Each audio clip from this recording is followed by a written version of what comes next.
Kai, Maman kai. Kaga babu.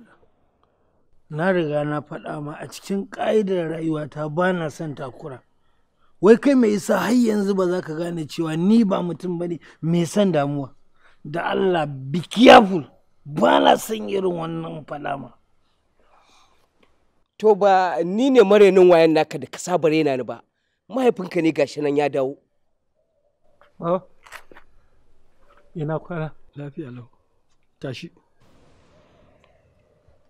Daga ina kake da waɗannan kayan? Duba fa inda suka matse ka. Kuma ga zafi ana yi. Ka tashi ka sa waɗannan kayan a jikinka. Wallahi.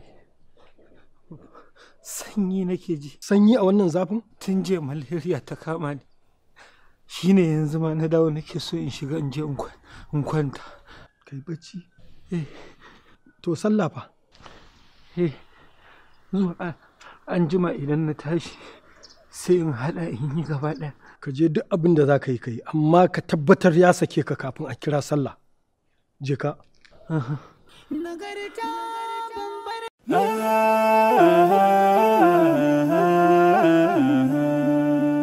Haske mai leƙa gidan kowa Afirka TV. TV3 tafarkin rayuwa.